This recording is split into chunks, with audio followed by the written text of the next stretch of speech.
Okay, don't worry. Next question, एक पहला प्रश्न आपके स्क्रीन पर आता हुआ, तो देखते हैं पहले प्रश्न का जवाब मुझे आप क्या देंगे। Let's start first question. एक संतरे का मूल्य 550 रुपए। सिंपल से सवाल होंगे, जवाब भी मैं आपके चाहूंगा सिंपल ही मिले। एक संतरे का मूल्य 550 रुपए, ये 550 रुपए नहीं है, दिट इज 5 रुपए 50 पैसे, तथा 1 किलोग्राम सेब का मूल्य 80 रुपए है। तो 1.5 दर्जन संतरे तथा 1 और 3/4 किलोग्राम सेब का मूल्य बताओ क्या होगा। This is point, that is 5.50। तो देखते हैं आपका जवाब क्या मिलता है। एक संतरे का मूल्य 5 रुपए 50 पैसा तथा 1 किलोग्राम सेब का मूल्य 80 रुपए। तो देखो भाई सिंपल सी बात है, जब एक संतरे का मूल्य 5 रुपए 50 पैसा है तो भैया 1.5 दर्जन संतरे कितने हो जाएंगे, 12 और 6 18, तो कितना 18 पंजे 90 प्लस 9 99 रुपए के हो गए भाई। 18 पंजे 90, पूरा 90 रुपए तो ही हो गया और आधा ही हो गया, 99 रुपए के तो उसके संतरे हो गए। उसने कहा 80 रुपए किलो के सेब हैं। अब सेब की अगर बात करें तो 80 रुपए किलो सेब। उसने बोला 1 किलोग्राम और 3/4 किलोग्राम, यानी 1 किलोग्राम का कितना मूल्य 80 रुपए। उसने बोला 3/4 और निकाल दो, 1 किलोग्राम का 3/4 यानी 80 का 3/4 और निकाल दो, तो 20 चौके 80 और 20 तिया 60, ये 140 रुपए के ये हो गए। 140 रुपए के सेब और 99 रुपए के संतरे कितना बनता है, 9 और 4 13, 1 और 1 2, 239 रुपए, 239, इट्स 239, 239 रुपए, यानी option number 3 is the right option. 239 रुपए के संतरे बनेंगे, क्योंकि यहां पर थोड़ा सा कंफ्यूजन हो सकता है कि 1 और 3/4 यानी 1 किलोग्राम प्लस 3/4 यानी पौना किलो, इसका मतलब क्या है 1.75 यानी 1.25 किलो सेब लिए उसने। Is it clear? Very good. एक और सवाल स्क्रीन पर आता हुआ। एक रेलगाड़ी हैदराबाद से शुक्रवार को समय 13:15 पर चली और शनिवार को बेंगलुरु समय 7:30 पर पहुंची। यात्रा में लगा कुल समय कितना था? Let's see your answer. एक रेलगाड़ी हैदराबाद में शुक्रवार को चली, यानी गाड़ी चली छुक छुक करती हुई फ्राइडे को। फ्राइडे में गाड़ी दौड़ी और शुक्रवार को चली 13:15। अब 13:15 तो जानते हो ना रेलवे में क्या होता है भैया, रेलवे में जो टाइम दिया होता है वो 12 से पहले का तो पूरा चलता है, लेकिन जैसे ही 12 से ऊपर चलता 13 14 15 तो वो 12 प्लस होता है, यानी इसका मतलब कितना है 13:15 का मतलब दोपहर के 1:15 पर चली। बहुत बढ़िया। उसने कहा और शनिवार को, अभी शनिवार को पहुंचती है, कब शनिवार का भी देखते हैं। सैटरडे को पहुंची, कब पहुंची सैटरडे को? शनिवार को पहुंची है सैटरडे को। कब पहुंचती है? सुबह 7:30 पर। अब देखते रहना सवाल का जवाब क्या है। यानी शुक्रवार को दोपहर में चलती है, शनिवार की सुबह 7:30 बजे पहुंचती है, तो दोनों का डिफरेंस कितना होगा ये आप जान सकते हैं। कैसे निकालेंगे भैया? इसमें सीधा रात को 24 बजे होंगे, जो शुक्रवार की रात रही होगी, 24 ये बजे होंगे जो इसमें से घटाना और 7.5 घंटे ये हो गए।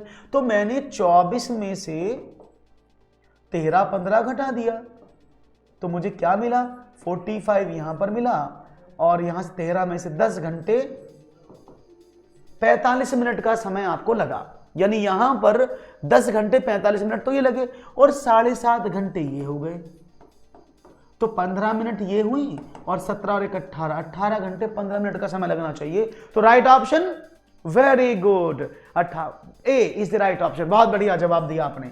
ये समझ में आ रहा है ना मैंने कैसे किया है? इज इट क्लियर और नॉट क्लियर?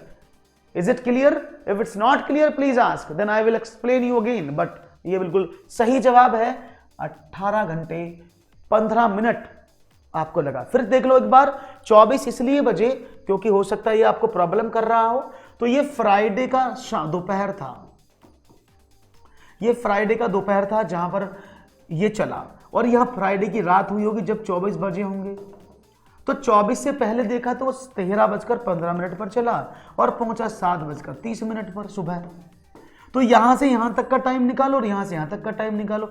यहां से यहां तक का टाइम आपने 10 घंटा 45 मिनट निकाला और यहां से 7.5 घंटे, दोनों को जोड़ा तो 18 घंटा 15 मिनट का समय आपको मिला। That is the right option A. Clear है? Very good.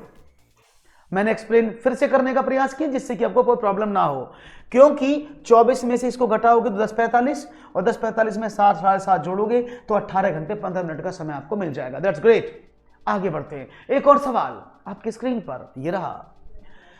कक्षा 4A के 13 विद्यार्थियों तथा कक्षा 4B के 15 विद्यार्थी एक लेखन प्रतियोगिता में हिस्सा लेते हैं। उनके द्वारा अर्जित अंक इस प्रकार हैं। कक्षा 4 है 14, 6, 15, 12, 11, 11, 7, 9, 7, 13, 3, 10, 18 तथा कक्षा 4B के अंक 13, 9, 0, 7, 14, 6, 0, 9, 16, 9, 13, 16, 5, 18 और 11 दिए गए हैं। तो इन आंकड़ों से क्या निष्कर्ष निकलता है, आप क्या बता सकते हैं इन आंकड़ों के आधार पर? यह प्रश्न है। एक, दोनों विभागों का प्रदर्शन समान रहा क्योंकि दोनों विभागों के द्वारा प्राप्त अधिकतम अंकों का मान 18 है। उसने कहा कि अगर मैं एक ही बात करता हूं, मैं पेन चेंज कर लेता हूं, अगर मैं एक ही बात करता हूं तो 4A में सबसे ज्यादा नंबर 18 मिले और 4B में भी देखे मैंने तो यहां पर भी 18 मिले। तो उसने पहला ऑप्शन रखा है कि दोनों का मान बराबर रहा क्योंकि इसमें भी एक बच्चे के 18 है, इसमें भी एक बच्चे के 18 है। एक बार फिर से अभी बताता हूं दोबारा से, ओके फिर से करता हूं, डोंट वरी, पहले इसको समझा दूं फिर उसके बाद बताता हूं, ठीक है? तो यहां पर ये बात समझ में आई। इसके बाद की बात हुई, क्या ये सही है? दूसरा, कक्षा 4A का प्रदर्शन बेहतर रहा क्योंकि 4A का औसत प्राप्तांक अधिक है। अभी औसत प्राप्तांक कैसे निकालेंगे उसको बाद में देखेंगे। दोनों विभागों का प्रदर्शन समान रहा क्योंकि दोनों के विभागों द्वारा प्राप्त कुल अंक बराबर हैं। यानी अगर मैं कुल अंकों को जोड़ता हूं, ऐड करता हूं, यानी 4A के कुल मार्क्स और 4B के कुल मार्क्स दोनों को अलग अलग ऐड कर दो, दोनों बराबर आ रहे हैं, वो ये कह रहा है, तो दोनों का प्रदर्शन बराबर रहा। तीसरा ऑप्शन यहां पर लिखा है, दोनों विभागों का प्रदर्शन समान रहा क्योंकि दोनों विभागों के द्वारा प्राप्त अंकों का औसत एक सा है। यानी हर बार औसत पर जोर दिया जा रहा है। अब पहले हम बात देखते हैं, 4A में 13 बच्चे थे और 4B में 15 बच्चे थे। तो ये परेशानी हो जाती है भाई, एक क्लास में 13 बच्चे, एक क्लास में 15 बच्चे, तो भाई मोटी सी बात है 15 बच्चे तो ज्यादा नंबर लाएंगे 13 बच्चे कम नंबर लाएंगे। तो इसका मतलब औसत निकालने की आवश्यकता पड़ेगी और बिना औसत के सवाल आपका होगा नहीं। तो सबको जोड़ने की शुरुआत करते हैं, जोड़ते हैं। 14, 6, 20, 20, 10, 30, 5, 35, 10, 45 और 2, 47, 48, 58, 59, 69, 7, 76, 76 और 9, 85, 92, 102, 115, 118, 128 और 18, 146। तो 4A का जो प्रदर्शन रहा वो नंबर कितने आए? 146 नंबर मिले।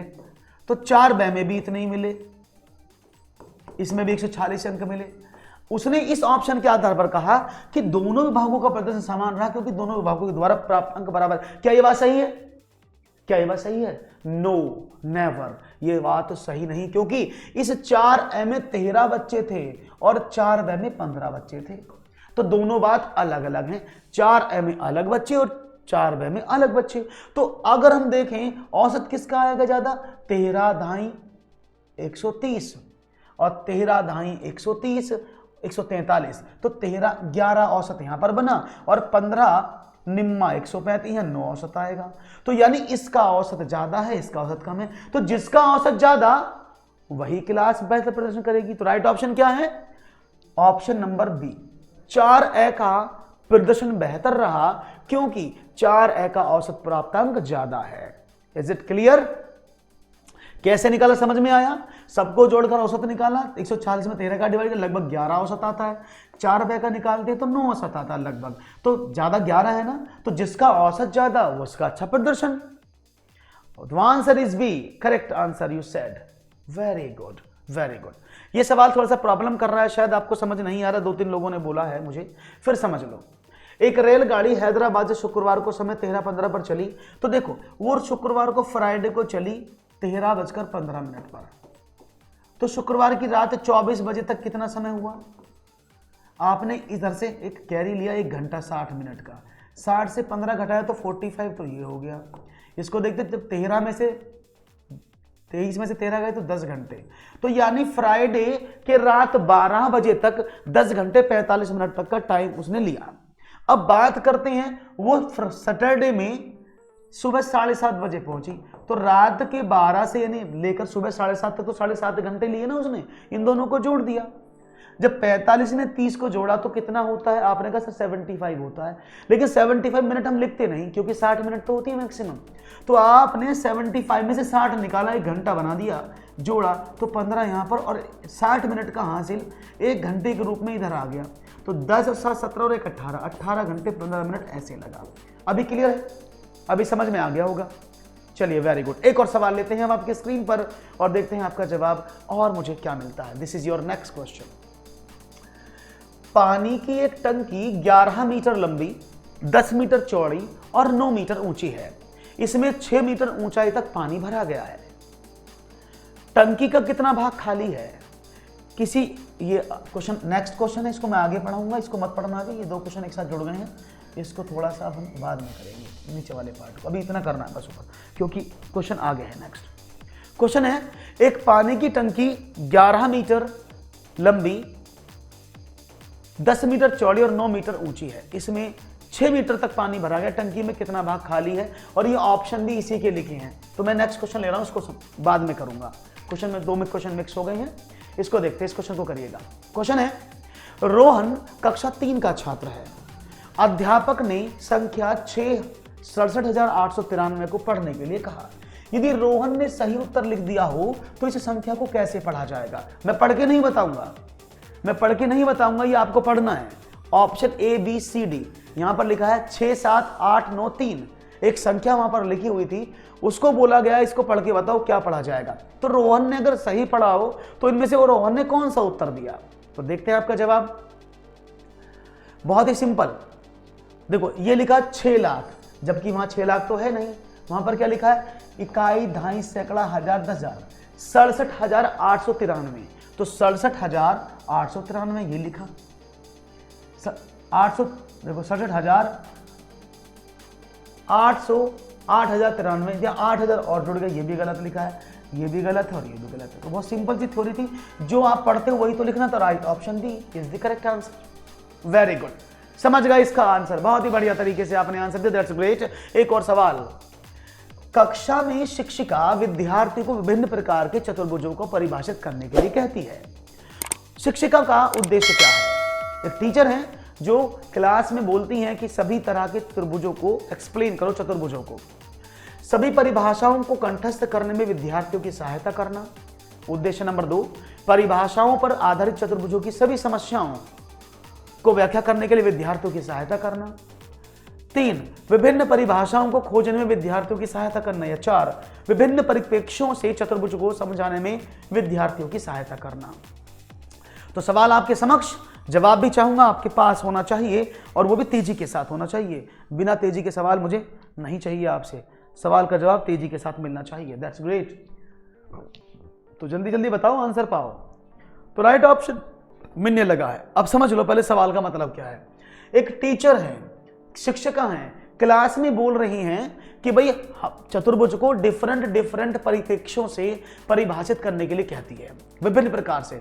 बस देखो, आपने एक बात देखी होगी, कभी कभी हम गड़बड़ा देते हैं। जैसे आपने एक क्वेश्चन देखा होगा, मैं एक चीज दिखाता हूं आपको, शायद आपको यहां समझ में आ जाए। कई बार आपने देखा होगा, आप ये चीजों को समझते हैं, है ना? ऐसे आप सब जानते हैं 2 समांतर रेखाएं हैं, इनको तिर्यक रेखा काटती है। ये सबको पता है कि समांतर रेखाओं को तिर्यक रेखा काटते हैं, तो यहां पर समांतर कोण बनते हैं। समांतर रेखा पर जो कोण बनते हैं वो संगत कोण और एकांतर कोण होते हैं। कई बार ऐसा सवाल आता है आपके सामने, क्या होता है, आप इस सवाल को मैं ऐसे लिख देता हूं, देखिएगा आप, ऐसे लिखा है। तो इस समांतर को तो बड़ी आसानी से आप पहचान लेते हैं, लेकिन इसमें समांतर को बड़ी मुश्किल से पहचानते हैं। क्यों?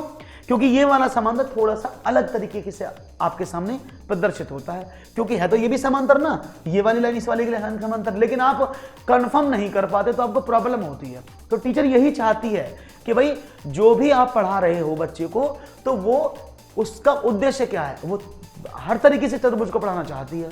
पहला, सभी परिभाषाओं को कंठस्थ करने में विद्यार्थियों की सहायता करना। परिभाषाओं पर आधारित चतुर्भुज की सभी समस्याओं को व्याख्या करने में विद्यार्थियों की सहायता करना। विभिन्न परिभाषाओं को खोजने में विद्यार्थियों की सहायता करना। या फिर विभिन्न परिप्रेक्ष्यों से चतुर्भुजों को समझने की विद्यार्थियों की सहायता करना। तो यहां पर ऑप्शन समझिएगा, और मैं आपको बता दूं, परिप्रेक्ष्य का मतलब होता है पर्सपेक्टिव। कि कितने पर्सपेक्टिव से, डिफरेंट पर्सपेक्टिव से कैसे वो चतुर्भुजों को समझने में मदद कर सकती हैं। That is the right answer. और बिल्कुल सही जवाब भी यही होगा कि वो डिफरेंट परिप्रेक्ष्यों से नहीं, अलग अलग परिप्रेक्ष्यों से, पर्सपेक्टिव से चीजों को समझा सकती है, बता सकती है कि यस, ये चतुर्भुज को सीखने के प्रकार हैं। Is it clear? समझ में आ गई होगी बात। Right option, option number D ही एकदम सही जवाब है। एक और सवाल आपकी स्क्रीन पर ये रहा। एक गणित के अध्यापक ने इकाई योजना को इस प्रकार परिभाषित किया। एक, निश्चित इकाई संबंधित विषय वस्तु का विद्यार्थी द्वारा एक निश्चित समयावधि में आत्मसात किया जाने वाला भाग है। अध्यापक के द्वारा परिभाषित की गई इकाई योजना किसका कथन है? हेंसन, प्रेस्टन, पोर्टर या हिन्ना? क्वेश्चन फिर से पढ़ देता हूं मैं। And mathematics teacher defined unit planning as a unit is the piece of material that the student assimilate over a certain period of time.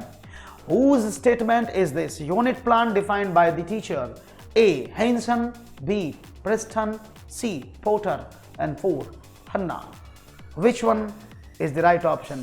Okay, ये सिर्फ परिभाषाएं हैं और परिभाषाओं को समझने में मैं आपकी मदद कर देता हूं, क्योंकि परिभाषाएं वहां तो सिर्फ उनको लर्न करना ही एक सिंपल सिद्धांत है। तो this definition given by Preston, क्योंकि आत्मसात करना यानी उस डिफरेंस टाइम इंटरवल में उस चीज को इंप्लीमेंट करना ही इकाई योजना है। और इकाई योजना को जब आप पढ़ते हैं तो उसमें पता होता है कितने चैप्टर, कितने घंटे, कितने यूनिट पढ़ाना है और एक फिक्स टाइम में पढ़ाना है। तो उसको बताया था प्रेस्टन ने कि उसको जो इंप्लीमेंट किया जाता है, आत्मसात किया जाता है, दैट इज नो।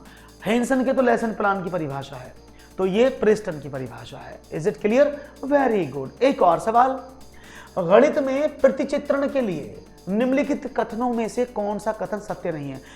प्रतिचित्रण को बोलते हैं मैपिंग, इसको पैटर्न भी बोल सकते हैं, मैपिंग या पैटर्न भी इसको बोल सकते हैं। गणित में प्रतिचित्रण के लिए निम्नलिखित में से कौन सा सत्य नहीं है? एक, प्रतिचित्रण स्थानिक चिंतन को बढ़ावा देता है। इसका मतलब क्या है? Mapping encourages spiral thinking. प्रतिचित्रण अनुपातिक विवेचन को प्रोत्साहित करता है, यानी mapping always increase the ratio analysis. Third, प्रतिचित्रण गणित पाठ्यक्रम का भाग नहीं है। Mapping is not the part of mathematics.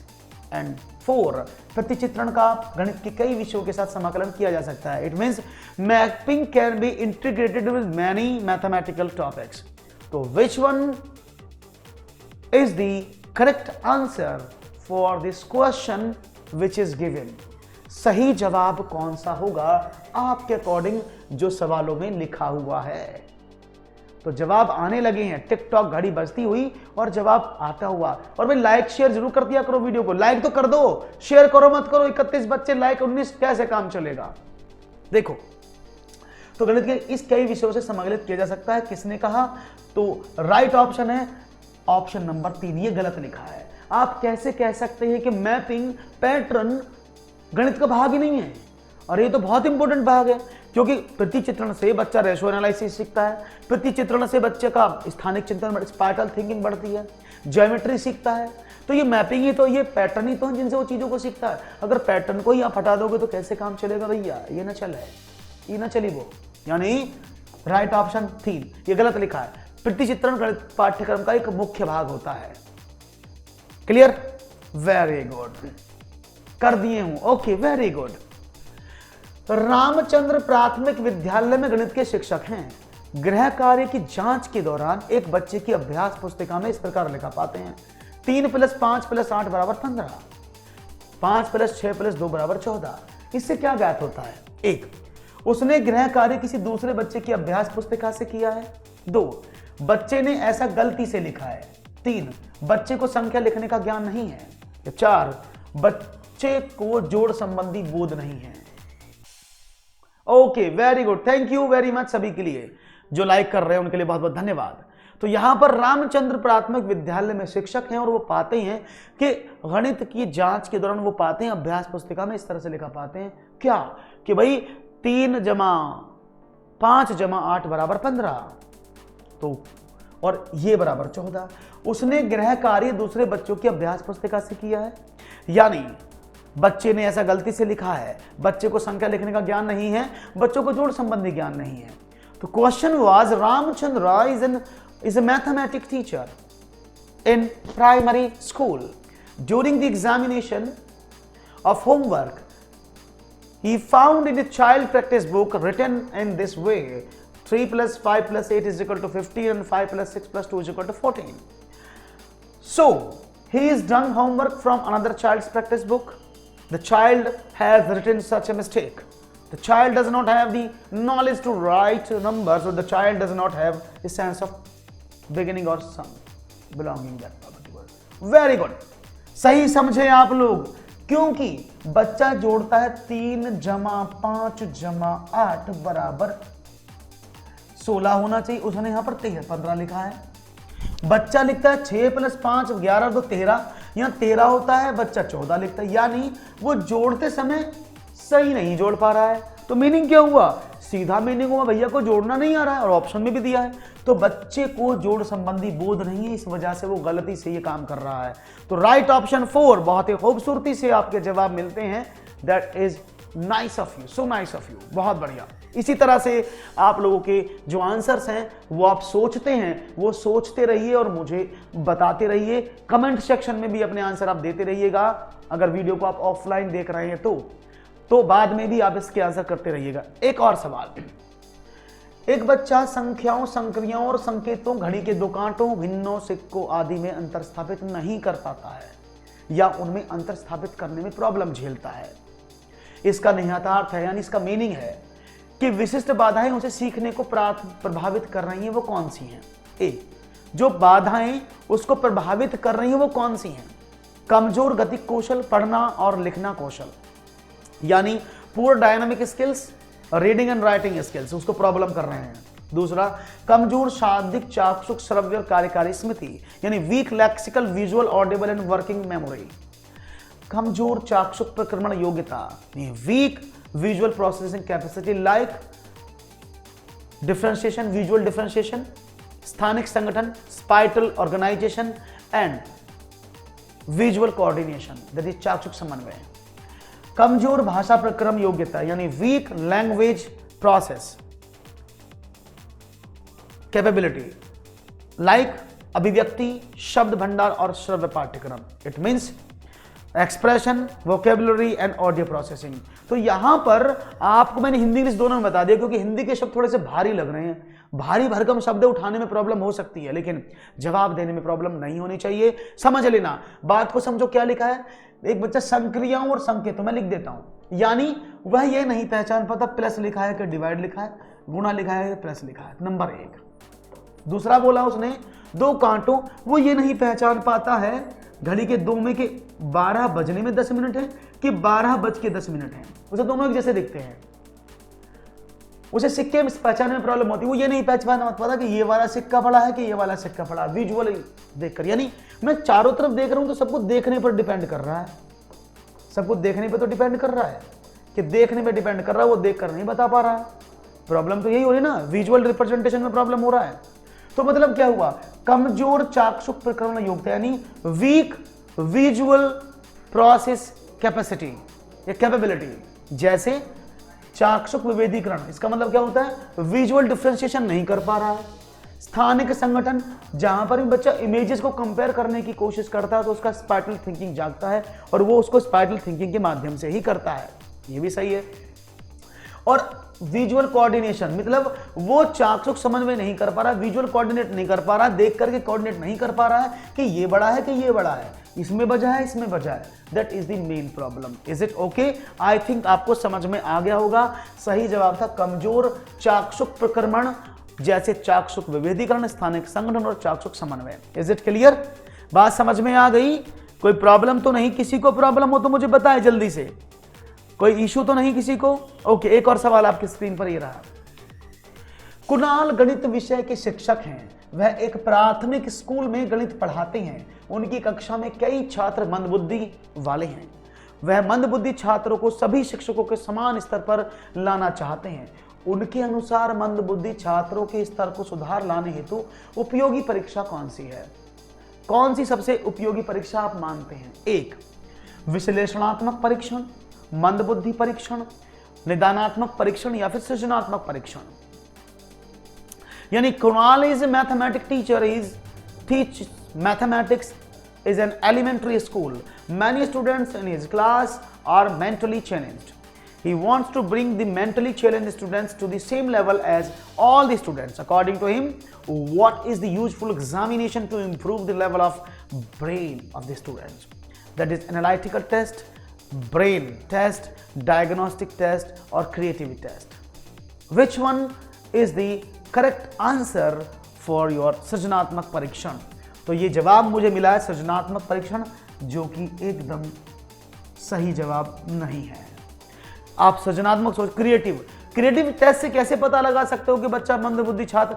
आप मंदबुद्धि छात्र को सभी बच्चों के समान लाना चाहते तो सबसे पहले कौन सा परीक्षण लिखो? उपयोगी परीक्षा पूछी है।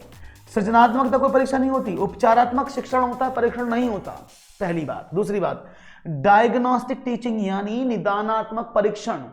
बच्चा किस क्षेत्र में कमजोर है, बच्चे का कितना लेवल कमजोर है, बच्चे को कौन सी समस्याएं आती हैं, किस समस्या की त्रुटि में प्रॉब्लम हो रही है उसको, क्या लेवल है समस्या का, क्या क्षेत्र है, इन सब को जांचना, ढूंढना, पता लगाना, इन सब को जांचना, ढूंढना, पता लगाना, बच्चे की होने वाली रिक्तियों को जानना, बच्चे की होने वाली कमियों को जानना, उसकी समस्याओं को जानना, पहचानना, ढूंढना, ये सब निदान में आता है। तो पहले सबसे निदानात्मक परीक्षण वो किया जाएगा, देन उस पर रेमेडियल टीचिंग दी जा सकती है। तो राइट ऑप्शन है option number C is the right option, निदानात्मक परीक्षण इज द राइट आंसर। ठीक है, तो जिन्होंने ये लगाया है वो गलत जवाब है। Is it okay? बात समझ में आ गई? तो ये निदानात्मक परीक्षण की डेफिनेशन भी मैंने आपको समझा दी कि निदानात्मक परीक्षण की डेफिनेशन क्या होती है। तो ये बात आपको सबको समझ में आ गई होगी, दैट्स ग्रेट। तो आज के लिए दोस्तों इतना ही, इजाजत दीजिएगा, मुलाकात करूंगा आपसे नए सेशन में कल शाम 5 बजे। तब तक के लिए दीजिएगा इजाजत। नमस्कार, शुक्रिया, धन्यवाद, जय हिंद, जय भारत।